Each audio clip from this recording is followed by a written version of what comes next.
All right, g'day folks, Coach Neil Kelliher here, and it's been a while since I've done a live because I've been busy working on stuff in the background. Plus I was on about a 6-week holiday, and but I mean this particular topic, the coronavirus, obviously warrants attention and my expertise, I would say. Okay, so I'm going to wait a couple of minutes for some people to jump on here because obviously it's probably a pretty popular topic. There we go, got a couple of people.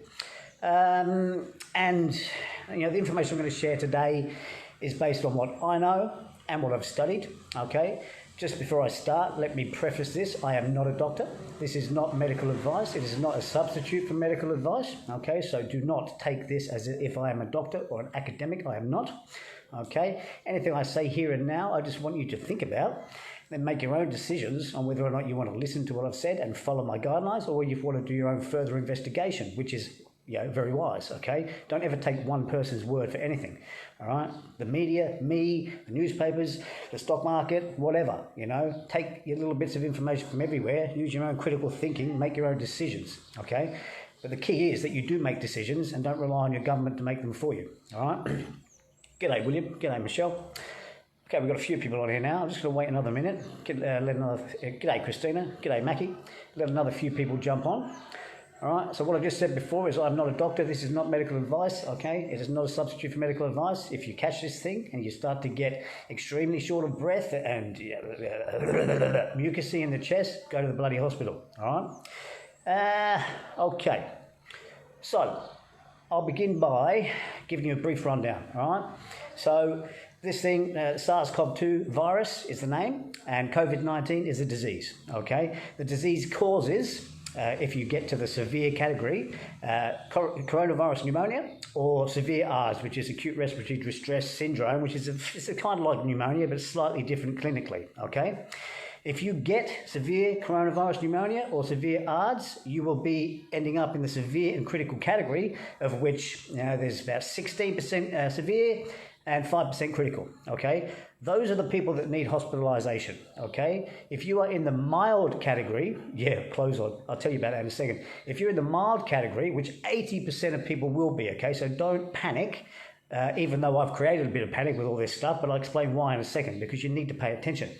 All right, if you're in the 80% of the mild category, you will not require hospitalization. You will just stay at home as if you've got a regular cold or flu, and this is not a cold or flu. Okay, let me preface that as well, because a lot of people are saying, it's just another flu, or the flu kills more people. Yeah, the flu's been around longer. This has only been around fucking 8 weeks, 10 weeks at the most, okay? G'day, brother. G'day, Riley. Hello, Lynn. All right, so anyway, as I was saying, okay, 80% of cases are mild. They will not require hospitalization. You will stay at home, self-isolate, and get better in probably 10 to 14 days, all right? If it's severe, you can expect a 2 to 3 week stay in hospital, but not in the ICU. If it's critical, you can expect to stay in ICU after the 2 weeks of severe and another God knows how long, okay? So, on that note, I'll get to the juicy stuff, okay? So your best defense is, number one, prevention, and then number two, protection. Okay, prevention means not catching it. Okay, which unfortunately this thing is airborne, which means it's aerosolized with tiny particles, which makes it very easy to spread and difficult for you to protect yourself. But I'm going to explain the best ways. Okay. And then number two is protection, which is your body's built-in defenses, your immune system, okay? Your immune system is what fights bacteria and viruses, okay? If you've got a strong immune system, you're not immunosuppressed, you don't have pre-existing illnesses, then you've got a better chance of beating this thing, okay? So on that note, all right, number one, prevention. So people are talking about masks, okay? So the standard surgical masks are actually no good to stop the virus from entering through the mask, okay? The particle size of a virus is between 20 to 400 nanometers. It's tiny, okay? So those normal masks that you get at the chemist, it will pass straight through there. However, the benefit of a mask is it will stop you from touching your face, okay? So it kind of reminds you not to touch your nose and mouth, okay? So that is one benefit. The second benefit is if you do have the virus, it will prevent the spread of projectile sneezes or whatever, okay?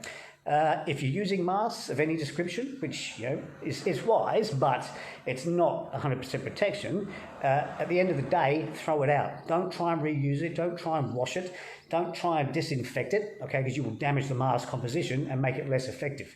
All right. Depending on where you are in the world, you'll have trouble getting them. All right. Unfortunately, the one mask that is decent, okay, if you are wanting to wear a mask, is an N95 mask. It's called N95. That filters out 95% of toxins and particles. Okay, actually has a filter in it. All right. So that's an N95. So a mask is wise, but it's not complete protection. Okay. This thing enters through the mucous membranes, which is part of your T-zone. Your T-zone is here. All right. So it's your eyes, nose, and mouth. Okay. So if you're wearing a mask, what's still exposed? Your eyes. Okay. So you can still catch it through your eyes, unfortunately. All right. So the only way around that is to wear bloody goggles. All right, which you'll see some people doing. Now, if you're in just a regular area where this hasn't come to yet, you don't need to go that extreme. If you're in an area where it has been identified and it is spreading, then perhaps you do want to be that extreme. Wear an N95 mask and goggles, okay? By goggles, I'm talking about ones that actually stick to your face, so they don't have gaps around the edges. Construction goggles are good, swimming goggles even, but I mean, that's a bit uncomfortable. And in some cases, ski goggles, but the light ones, all right? So they would be your best bets to protect your T-zone, okay? All right, so that's that part, okay? Obviously, washing your hands, okay? Frequently, you need to get into the habit of it. That way it'll become automatic, all right? So I'm not going to try and tell you how to wash your hands. There's tons of tutorials out there about how to do it, making sure you get back in front, the thumbs inside, outside, and everything, all right? But don't necessarily use antibacterial soap, well, you can if you want, but it's not essential, okay? When you wash your hands with soap, you build up a lava. The soap becomes soapy. That, what's the word I'm looking for? It loosens the sebum, okay? The sebum is where the bacteria or virus will be sitting. You loosen the sebum, then you rinse it off under warm, hot water. It's gone. It's down the drain, okay? So you're guaranteed to get rid of it if it was there. If you use an antibacterial, such as a hand sanitizer or whatever, it will kill the virus, but only if it's 70% or more alcohol, okay? And also, it needs contact time, okay? So you can't just go squirt, squirt like that and it's done. You need to spend 2 to 3 minutes with a sanitizer and go again and again, all right? So it's actually more inconvenient than soap and water, okay? So that's that. What's that? T-zone, mask, goggles, hand sanitizer, hand washing, okay? All right, next. Obviously, avoiding contact with infected or possibly infected people. Now, the problem with this thing is that you can be infected and asymptomatic for a period of between 2 to 24 to 27 days has been documented. Someone had it for 27 days before they became symptomatic. All right, so you don't even know who's infected, unfortunately, unless you are in an area that is known to be infected. All right, so your best bet, if you are worried, is to avoid social contact. All right, stay away from gatherings, stay away from events, stay away from people, unfortunately, except the ones you live with. All right, and distance yourself if you are that concerned. Okay, it's obviously an extreme measure. But the problem with this thing is that it's an extreme virus in the fact that it travels through the air, it's droplet and contact transferred, it incubates for 2 to 12 to 14 to 24 to 27 days, and 16% of cases are severe to critical, all right? So you do have to bear this stuff in mind, all right? But let me just shoot back a second, all right?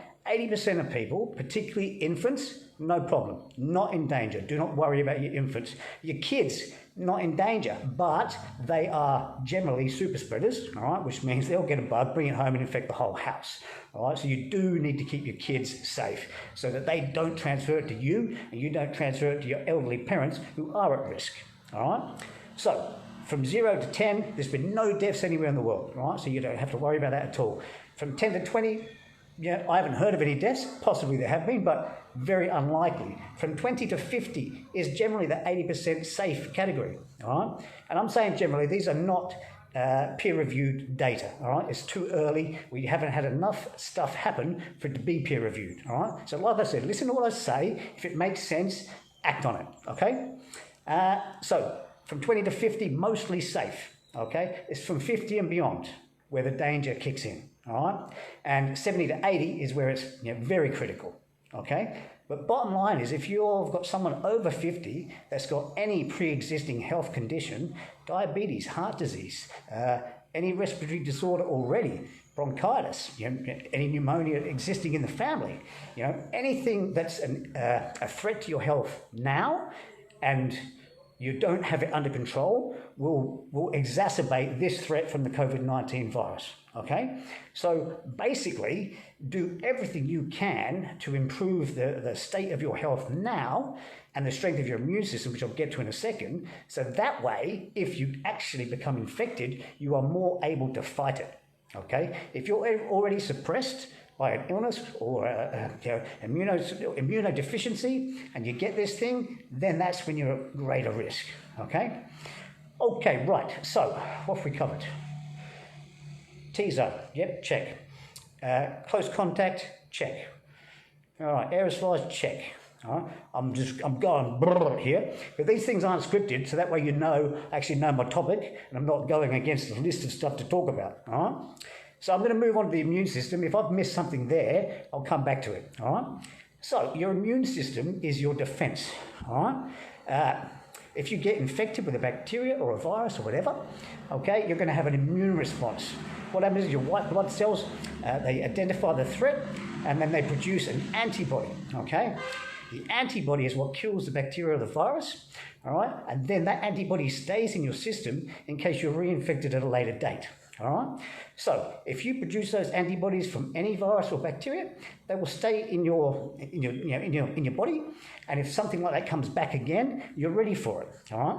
So this is where it's good for more people to have a strong immune system, because you might get this and not become symptomatic, but you may have produced antibodies. All right. What that means is if you get infected, if you're part of a community where it's spreading and it tries to get you, you won't get it, all right? Which means you won't spread it to anyone else. So that slows down community spread, all right? So the more people with a strong immune system, the better, okay? Because you're not going to get sick, number one, and you're not going to risk infecting other people, number two, okay? So on that note, for a strong immune system, you must be healthy, okay? I mean, that's common sense, obviously, okay? But I'm talking about health from within, So number one is sleep, okay? It's free, and it's actually proven to prevent infection, okay? They've done that many studies on sleep that they know it boosts immunity, all right? So sleep would be number one. Staying hydrated, as simple as that sounds, but water keeps your body clean, okay? It flushes your lymphatic system, keeps your circulatory system nice and flowing, keeps your blood viscosity nice and thin, but not too thin, okay? So the better your blood flows, the better your white blood cells and natural killer cells will float around the body, okay? So sleep, hydration, antioxidants, all right? So pretty much all the colours of the rainbow, basically, all right? Fruits and vegetables, unless you're diabetic, have less fruits, okay? But more fruits and more vegetables from as many different colours of the rainbow as possible equals better health, okay? Hey, Nabil, good to see you, brother. All right, so what have we got? I've lost my train of thought, right? So, hang on, antioxidants, right, cool. Okay, the next thing, where does your immune system live? Okay, it lives from here all the way down through here to the back door, basically. All right. Okay, so that's your GI tract. All right. Your gastrointestinal tract, 70 to 80% of your immune system lines that tract. All right, and it defends you against threats that come in through your mouth. All right. So that's where it lives generally. All right. Now, the thing that lives in there with it is your microbiome. Okay. Now, your microbiome is like your immune system's army, all right? It lives on the outside of them, but it protects your immune system, and it also strengthens your immune system, okay? So you need to keep your microbiome strong, all right? How do you do that? Well, probiotics, clearly, all right? But I'm not talking about popping pills from the chemist, preferably not, unless it's a high-strength, delayed time-release capsule that actually makes it to your intestines, all right? I'm talking about probiotic foods such as anything fermented, kimchi, kefir, kombucha, sauerkraut, apple cider vinegar, obviously I've talked about before. All right, very good thing to take just in general, gives you probiotics, has acetic acid which kills bacteria and viruses. All right, so they're what we call probiotics. There's more natural probiotics than that, so just look it up. I'm not going to get into all the ones today. All right, so probiotics, okay? Then you want prebiotics, which are foods that feed your good bacteria. All right, so prebiotics are generally fruits and vegetables. All right, some are more prebiotic than others. For example, a green banana is more prebiotic than a dark yellow, and then a light yellow with spots banana, all right, which is more sugar. Okay, asparagus is a good one. Artichoke is a good one. All right, so you can Google that as well. You'll get an infographic which will tell you the best prebiotics. All right, so pro and prebiotics for your microbiome. Okay, so what have we got there now? Microbiome. Okay, cool. All right, so other than that, you need the things that you can do from the external environment to boost your immune system. All right, so number one, vitamin D. Okay. Surely everybody knows by now that you absorb sunlight, you create vitamin D from your cholesterol, vitamin D boosts your immune system. All right? If you have sun, great, get sun. If not, then I do recommend a high-strength vitamin D supplement, preferably from an organic source. Okay? So, vitamin D. Sleep I've covered, water I've covered. Earthing. All right, so I'll talk about earthing a lot. Earthing is when your feet touch the bare ground, okay? Or the bare earth, I should say, not just the ground, but the earth. What happens when you do that is that electrons transfer between your body and the earth, okay? That pulls dirty electricity out of your body, so EMF, Wi-Fi, etc., okay? EMF and Wi-Fi, they disrupt your cellular communication and they keep you in an inflamed state. Now, one of the things that ARDS and pneumonia do is create inflammation. All right, so you want to reduce your inflammation, and everybody, I guarantee, that lives in the world at the moment has got some systemic inflammation. All right, unless you live on an island and earth all day, every day, and eat organic and sleep plenty and don't stress. All right, so earthing will pull that dirty electricity out of your body, reduce your systemic inflammation, which means your immune system will have less work to do inside. Okay. So earthing. All right, let me run through quickly what I've done again. Okay, cool. I've covered the main points, I think. The other thing that I haven't covered, which is another topic altogether, will be antiviral, antibacterial foods and herbals and botanicals, okay? There are tons of these things. My favourites, and the ones you've probably heard of, would be ginger, turmeric, boswellia, which is frankincense, oil of oregano, okay, garlic, okay, allium vegetables in general, actually, so anything from the onion family has quercetin, high antioxidant, all right, dark grapes have resveratrol, all right, so antiviral, antibacterial foods are everywhere. Again, Google it. I will do a post on that next, on the particular types of antiviral and antibacterial foods and herbals, okay? So, on that note, I've waffled here and I'm on fire in my head, so I think I've pretty much covered most things now, okay? I'm not going to answer questions now. I'm going to do another live for questions later, all right? So that one there is basically prevent catching it, okay? So prevent contact, keep your T-zone safe, stay away from infected people. Also, if you're infected, stay away from other people, and particularly the elderly, okay? So you have to keep your grandparents or your parents safe if they're in that risk category, okay? And so, prevention and protection of your immune system, all right? So you must boost your natural immunity, okay? And, I'm going to leave that there now. I think I've waffled on enough. Hopefully I've given you some good information. If I've missed something, let me know, because sometimes I do, because I don't script these things. And I'll cover it again, all right? But thank you so much for watching. And sorry if I've got at any time, but I'll do that when I get excited, all right? So it's good to see you again. Thanks for watching. I'll see you next time. Cheers.